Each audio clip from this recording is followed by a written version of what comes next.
Hello, hello, happy live. I can't believe we're in the last 2 months of 2022.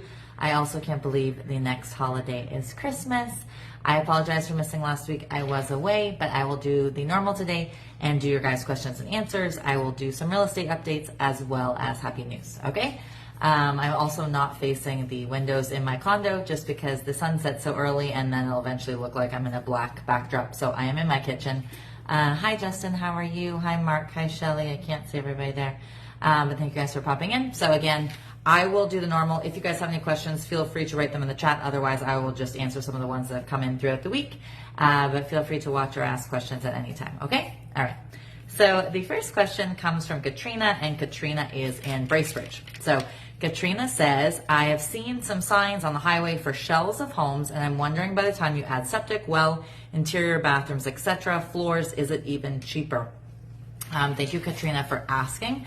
So to be honest, as I'm sure you've heard throughout COVID, lots of prices have skyrocketed. So just make sure you do all your numbers. So, you get your septic number, you get your well number, you get your kitchen number, etc. And then I would do a big buffer just because sometimes you think something might be 30,000 and then suddenly it's 45, or you think something might be 45 and suddenly it's 63, etc. If you're really tight to the penny and you don't have that buffer, I think you'll find yourself in a lot of hot water. So that's that, but obviously just pricing wise, and then obviously it depends what kind of lot you buy. If you buy a lot that's 100,000, if you buy a lot that's 800,000, etc., it's all going to be relevant. And I would check with a local realtor too. I think you said you were in Bracebridge or somewhere, I forget. So just check. So say, for example, you're buying 5 acres and you want to buy this shell that's 2,000 square feet. Have them send you some properties that are, around 2,000 square feet on 5 acres. So if they're selling, for example, for 800 and you're going to be into your home for 1.1, obviously that doesn't make sense, right? So just do a bit of homework before you decide if you're going to buy one of these shell homes. I don't know if that's really what it's called. I think they're like the manufactured, right? They make them like in a factory and what have you, and you see them driving down the highway. So just check if that's for you or if you should buy a home that's already been built in, lived in, etc. So again, we're going to do some happy news and questions before real estate, and then we will get back to your guys' questions, okay? Let's see. So obviously homelessness is widespread. It's not just in Barrie, Simcoe County, etc.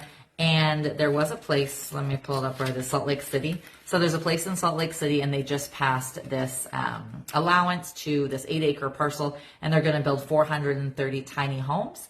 And it's also going to have pharmacy in it, and going to have retail stores, gardens, etc. And basically it was thought up by a company, what is it called? Other Side Academy. And they help people after they've been out of jail or have substance abuse or been homeless, etc. There's also a similar program in California that went on, and it was for single moms, and it was also tiny homes. So I just like, happy things, and 430 homes I'm sure will be a great transition for people, because obviously trying to get a job when you don't have a permanent address is not very easy. So I like they're trying to help people out in Salt Lake City. So next question comes from Steve and Crystal, and Steve and Crystal are in Guthrie. So Steve and Crystal asked, we want to move east, but it's not as affordable as we had hoped. Where else do you find people are commonly moving to? Thank you, Steve and Crystal, for asking. So to be honest, we've had a fair amount of people moving west. Not all the way to BC, but like Edmonton, etc., just because it is a lot more reasonable than Ontario. We've also had some people even leave and let's just say go to Europe. We've had some go to islands. We've had some go to Florida, North Carolina, etc. I think we had one go to Arizona or something like that. But that has been majority if staying in Canada and not going east. They have been going to Edmonton, etc. So thank you for asking. Maybe check out some prices there. And I've spoken before about Miss Mackenzie Scott, which is Jeff Bezos' ex-wife. And so she's a philanthropist and always giving, and she just did that again. So she gave $15 million to an organization in India, Bangladesh, Ghana, Kenya, and Uganda, to do hundreds and thousands of reading glasses for the farmers there.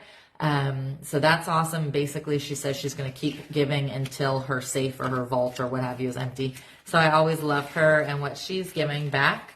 Next question comes from Claire, and Claire is out of Newmarket. So Claire in Newmarket said, my husband and I recently split and want to keep the house, and I want to keep the house, but he insists on selling. Do I have to sell it? Claire, you don't have to sell it. You don't have to sign if you don't want to sign. However, you can't just stay there if you're not pre-approved for a mortgage. If you have no mortgage, then obviously you can stay there and you guys can fight it out in family court, etc. But you do have to get a mortgage on it if you don't own it free and clear. So if you can't, for example, get approved by yourself, then that would be an issue, and most likely you would have to get a co-signer of somebody that could help you get the mortgage or sell it, or have a parent or something help you out to buy out your ex, etc. So it's a little bit more complicated depending on the situation, but I'd be happy to answer more details if you want to message me later. Thank you for asking. One more thing before real estate. So as many of you know, I have Airbnbs. So this isn't really necessarily happy news, but I just thought it was fun. So I mentioned it earlier in the year, but a bunch of the nominations have come in, over 100,000 nominations. So Airbnb decided they were going to give $10 million to people in $100,000 increments. So it's basically for having something weird. So if you just have a regular Airbnb, they really don't care. But if you have an Airbnb that looks like a mushroom, or looks like a troll, or looks like a crown, or something like that, there was a person that did like a pterodactyl head. There was a person that did like a flower, like kind of like a pot.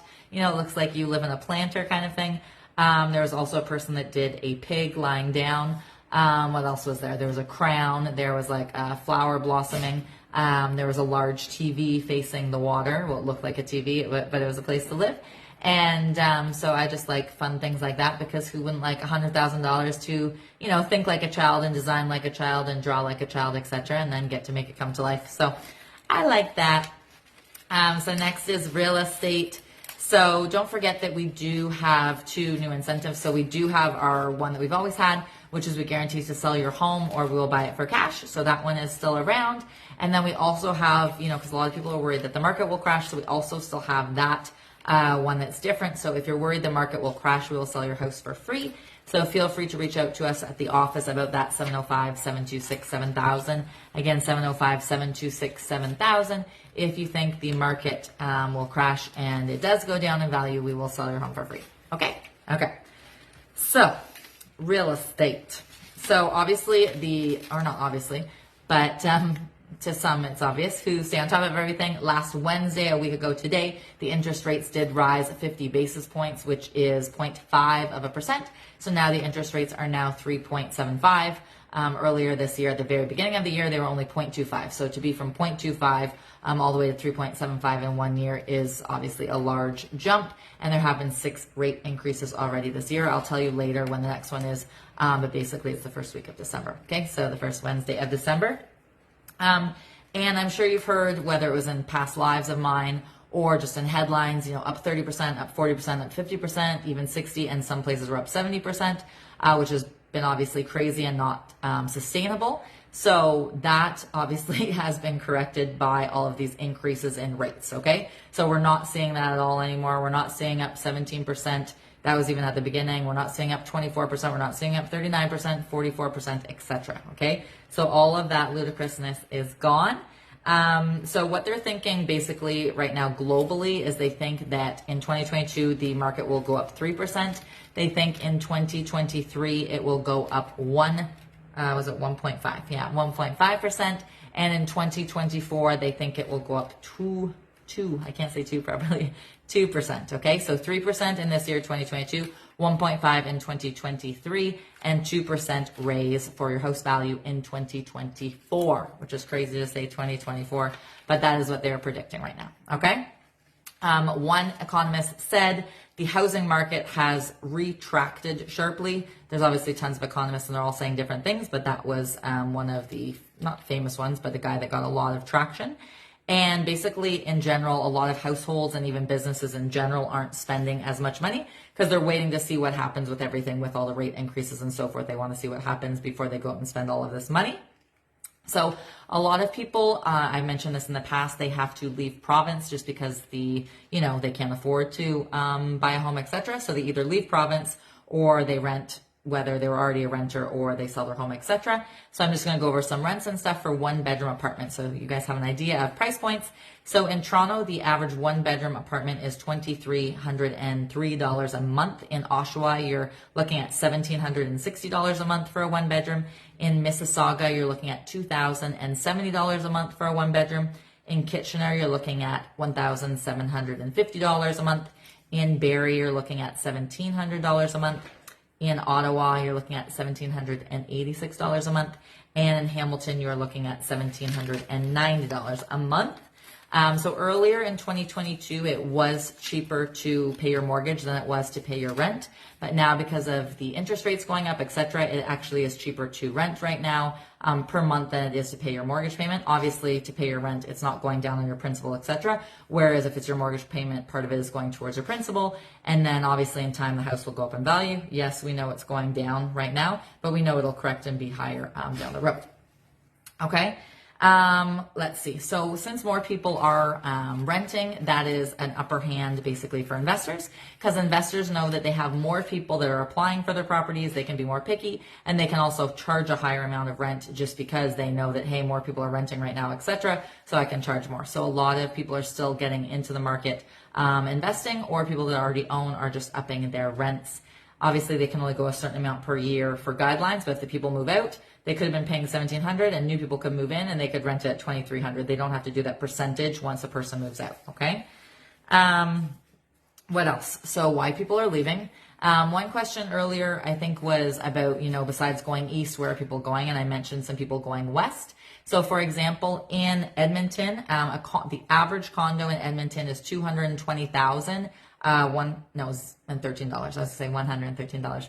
$220,000, which is crazy. Obviously, to get a condo, you can't even get a mobile home or a trailer in Ontario. So to get a condo, and that's the average price, which means obviously there's cheaper. That is why a number of people are leaving Ontario, etc. So that is in Edmonton. About $220,000 you can get into a condo. Hi, Scotty, how are you? Hi, Grace. Hi, Becky. I can't see everybody. I don't recognize everybody's photos. Shelly.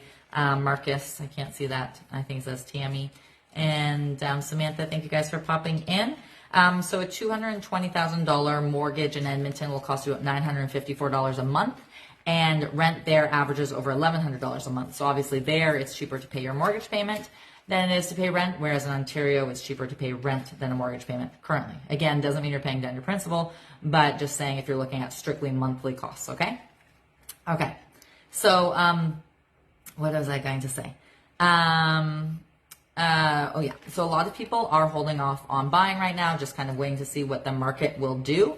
However, there are other people on the opposite side of that. They're saying, hey, I like this because there's nobody competing against me. I'm not in multiple offer situations. I can put in financing. I can put inspection. If I want to put the sale of my house, I can, etc. Whereas before, if you didn't come in firm, you basically got laughed at. And even if you did come in firm, if you weren't like $200,000, $300,000, $400,000 over asking, you also got laughed at. So a lot of people are like, hey, I get that the market has changed, but I'm going to get in now while the rate, yes, it is higher, but it is supposed to go even higher. So they're like, yeah, I might lock in right now, but it's going to be higher, December, January, February, etc., and the rate increases for next year. So they're just going to get in now. Okay. So on average, in 2022, the average rent has gone up 15.4%. I'm jumping from like sales and rentals, etc., but 15.4% nationally, the average rental has gone up in Canada, okay? In 2022 thus far. So the priciest, I did mention some one bedrooms before, but the priciest in Canada to rent right now is in Vancouver. So for a one bedroom, you're looking at $2,590. And for a two bedroom, you're averaging about $3,700 and change. But I just think about it as, say you have a two bedroom, you split between two friends, it's still cheaper than having a one bedroom to yourself. Unless, of course, you want that privacy. But anyways, that's just me. And that's not counting if you have couples. So if you had a two bedroom and two couples, then obviously you save even more. But that's just me thinking of trying to save some money. Number two is, you can probably guess, Toronto. So one bedrooms are averaging $2,303, and two bedrooms in Toronto for rent are averaging $3,630. Okay. Whose rent has gone up the most in 2022 so far? That is London, Ontario. So their rent has gone up over 38% from last year. Okay. And one bedrooms right now in London are going to cost you about $1,810, and two bedrooms in London are going to cost you about $2,184 in London. And now, as I said before, we've had tons of clients move east, etc. But don't be expecting to get super cheap rent there, because Nova Scotia actually, their rent has climbed. So now for a one bedroom out there is $1,810. So that's actually more than Barrie, because Barrie's was $1,700. and a 2-bedroom is going to be about $24.53 out east in Nova Scotia. Okay, so don't think you're going to get like some $600 cheap rent or something like that. So back to interest rates, as I mentioned, they are at 3.75 right now from the Bank of Canada, and they were 0.25 earlier this year. But what basically do those interest rate hikes do?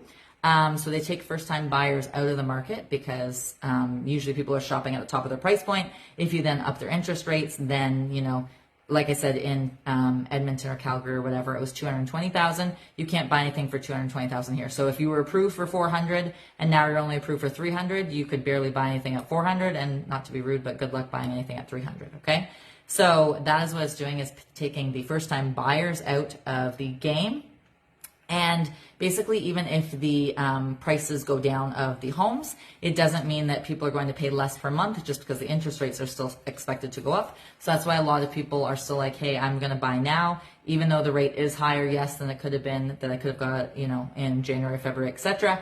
I know that the interest rates are going to go up. So even if the price of the home goes down, if the interest rates go up, my monthly payment will still be more if I wait. So a lot of people are still buying now.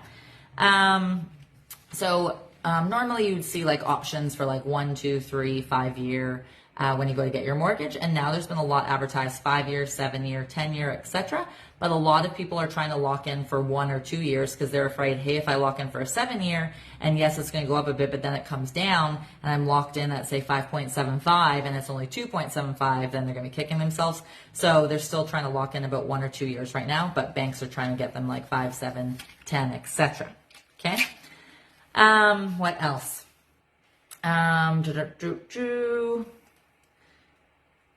Yeah, basically, January, February, March, even a bit of April, people were really like, hey, hurry up, let's buy, let's lock in at these low interest rates.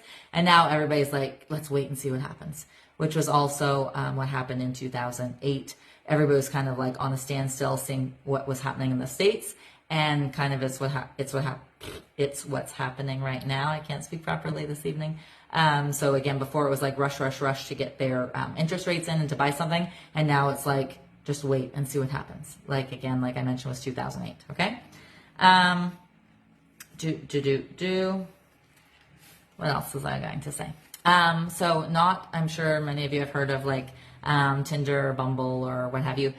So not a dating app, but there's actually a house app, and it is called Housemates, and it actually lines up people to buy homes together. So let's just say, for example, I'm Jenny and I can afford $500,000, and I get matched with Rick who can afford $500,000. Now together we can afford $1 million. We have a lot better chance to buy a home than as $500,000, right? So maybe now we can look at a duplex, or we can look at something, obviously depending where we're looking. So it just basically matches up people. So it could say like, hey, I'm looking to share a kitchen, or I'm looking to have a separate kitchen. I'm looking to be in Peterborough. I'm looking to be in Oshawa. I'm looking to be in Aurelia. I'm looking to be in Burlington, etc. And it matches up people. So it's kind of neat, actually, like a little dating app, but just for buying homes together, not for actually dating. So that's kind of interesting. So they're hoping to tackle inflation. That is why they keep raising the interest rates from the Bank of Canada. So it's currently inflation 6.9, and they are hoping that after they tackle that, they will bring once inflation's back down around 2, that they will bring the 3.75 or whatever it is at that time. It's supposed to go up higher. They'll bring it back to 2. But when that is going to be, I don't know. I have some more stuff to say, and then I'll get into some other things about that.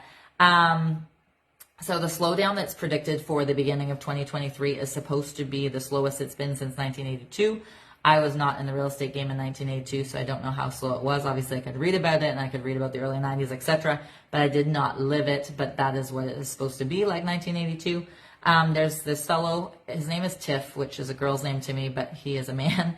Tiff Clem, and he's the governor of the Bank of Canada, and he said, yes, there's going to be some negative growth, but only slightly after years and years of massive, unsustainable positive growth, okay? So that is what he has said. And a lot of people ask me, like, are the interest rates going to go down? Eventually, yes, but unfortunately not right now. They are still supposed to go up some more before they go down, okay? So don't shoot the messenger. What else? The next rate announcement is December 7th. So it's a Wednesday in about 5 weeks, I think. 5 weeks to the day, actually. So some more things are basically going around, and it's kind of like regret of foreign buyers. So as some of you know, different things about foreign buyers. For example, in 2016, they put it in BC that there was a 15% tax for foreign buyers. The very next year, it went up to 20%. And then the next year, Canada follows suit with the 15%. A lot of people do not know that Canada put it up this year to 20 and then to 25%. And originally it was just the Greater Golden Horseshoe, which is basically kind of all of around Toronto and basically a bubble kind of around Toronto. So Barrie, for example, falls in the Greater Horseshoe, Golden Horseshoe. But so they put it up to 20, then 25, and then included all of Ontario for foreign buyers, basically not wanting foreign buyers to buy, thinking that then first-time buyers wouldn't be able to compete. But in reality, the foreign buyers are not foreign buyers. The first-time buyers aren't able to compete anyways because the interest rates have gone up, so it's taken them out of the market anyways. And then starting January 1st, they are putting a ban for 2 years. So for 2 years, foreign buyers can't buy. And a lot of economists think that this is not going to do well internationally because it's going to be like, don't invest in Canada, don't invest in Canada. Even if it's like 3-4 years down the road, they might have that still in their mind, like, oh, Canada doesn't want us to invest with them, Canada doesn't want our money, etc. So a lot of people are not liking that. It's basically been 6 years of different governments trying to say like, hey, let's make it harder for foreign buyers, let's make it harder, etc. But it's not working very well for us right now because the banks have basically messed it up for first-time buyers. Now the government is messing it up for the sellers because they're not letting the international buyers. So it's kind of messing up everybody in general. Okay? In U.S. alone, in 2022, their foreign buyers have gone up 8.5%. In the past 3 years, they have been in the negative. So they haven't been going up at all. They've been in the negative. And a lot of places, for example, like California, Europe, and the UK, have had tons of foreign buyers in 2022 since the mask mandates have been lifted and, COVID, etc. People aren't staying home, etc. Tons of people have been buying in those places. And Canada, unfortunately, is not getting the benefit of that, which is super sucky for us in Canada.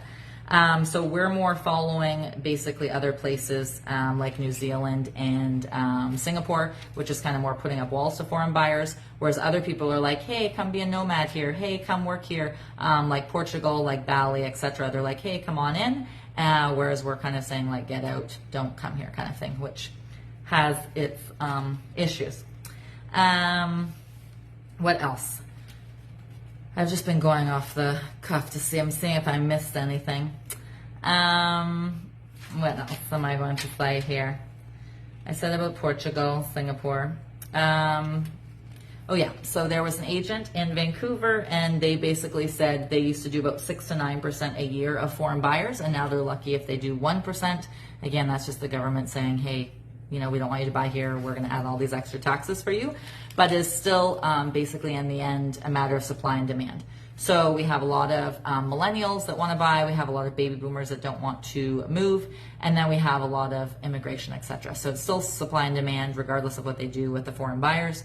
But yeah, that's that. There was a survey recently, and it was just 17 economists. I'm not sure why 17 is not a very big number. However, 100% of those economists said that the pricing will continue to dip this year and into the spring of next year. Now, 33% of them thought it would be a dip between 7.5 and 10%. 25% of them thought it would be between 2.5 and 5. 8% thought it would be between 15 and 20%, and the rest said they do not know how much it will dip. Okay? But again, a lot of people are selling now to take advantage of that and then buy when it's less money.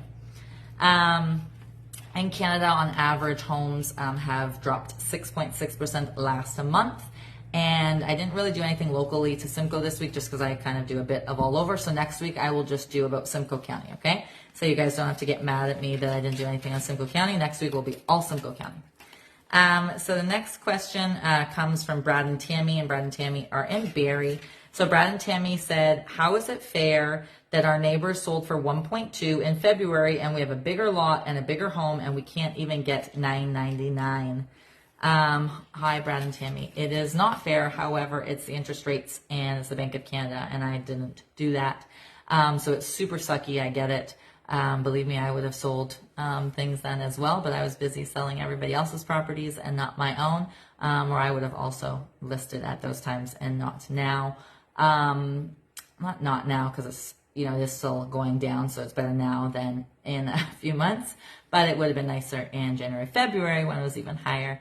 So it's not fair, and I apologize that you didn't get to sell at that time, but it is what it is, and I can't go back in time in a time machine. But thank you for asking. And just a reminder again, read the real estate that we do have that guaranteed. So guaranteed to sell your house or we'll buy it for cash, and guaranteed if the market goes down that we'll sell your house for free. Okay, so feel free to call our office 705-726-7000 for details of that. Again, 705-726-7000.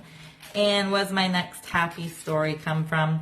Do you guys remember Chevy Chase? He was like the Griswolds, I think, or whatever it was called. And he used to do the really fancy houses at Christmas. So there's somebody that does like really over the top or what have you for Halloween. And he has like a big spider the size of his house, and he dresses up on stilts like scary horror movie things. And he's 37. It's like really fun for him and his kids. But what I like about it is he actually asked for donations, and last year he got over $3,100, and this year he hasn't counted yet, but he thinks that he's doubled it, and he gives it to the Children's Hospital. So I like that because, yes, he's having fun and decorating, but he's giving back. So I like that. Next question comes from Jordan, and Jordan is in Bradford. So Jordan said, can I legally tell tenants I don't want their pets? Jordan, you can't legally say no dogs, and you also can't legally say post-dated checks. However, people do it all the time. And just so you know, your tenant might lie to you and say they have no pets, and then they move in and you see they have pets. You can't get them out because of it. You can get them out if you fear for your life for the pet, because of the pet, or if you see physical damage to the property. So if they have a Chihuahua, I doubt a judge is going to believe you that you said you feared for your life. And if they have a Chihuahua, I doubt there's going to be a lot of physical damage to the property. They might choose some baseboard, which is really not a big thing, and then that ends up going to the judge. You know, is it just replace the baseboard or kick them out? I doubt they will kick them out. So you can't really say that. You could pretend there was something else, that their credit wasn't great or whatever, but in reality, you're not allowed to do it because of their pets. Okay? But thank you for asking. So tons of times people like slow down for an accident. You know, they kind of look and they keep driving. So in Arkansas, in October, there was a truck driver, and he was like stuck in traffic for a really long time. And he got to where the actual accident was. He saw a police car, etc. But then he noticed that the police car actually had damage to it as well. So he like pulled over, raced over, and turns out the police officer wasn't there to like help with the accident. He was one of the people in the accident, and he had 2 broken legs, etc. So I just like, obviously, when he stopped and didn't just keep driving like so many people do. And obviously it was good. There was no fatalities, etc. So I like that. And I just like people helping people. Next question comes from Matt, and Matt is in Collingwood. Matt said, is there a restriction to how many tiny homes you can have on one property? Hi, Matt. I do not know Collingwood's rules, and to be honest, I don't know anywhere's rules about tiny homes, but I can imagine there would be a rule. Just like when you build a shed, if it's less than 10 by 10 in most places, you don't need a permit, but if it's 11 by 11, you need a permit. So unless your tiny homes are less than 10 by 10, I think you would need a permit, and I don't think they'd want it to be like a little trailer park community in a subdivision, you know what I mean? But I'm not sure. I would call your municipality and ask, because I doubt they want all those little houses, but I am not positive, so I apologize. I don't know the exact number for you. And so there was a man coming home late one night, and basically he saw a house on fire. He didn't know if anybody was in it, but he ran over to it. Where was he? He was, I can't see where it was. Arkansas, I forget, or Nebraska or something. Anyways, he ran over and started banging on the doors, yelling and screaming. There was a Ring camera that caught it all. And there ended up being 4 children inside. One was, well, not really a child, he was 22, and then 3 were under 18. Turns out the parents were away for the weekend, and the smoke alarms were not working. So by his banging, everybody was woken up and got out of the house. So that was good, and he was just literally driving by. So I like that. Anyways, that's basically all from me. Have a super stunning evening. Be kind to one another. Go after your dreams, and thank you for tuning in.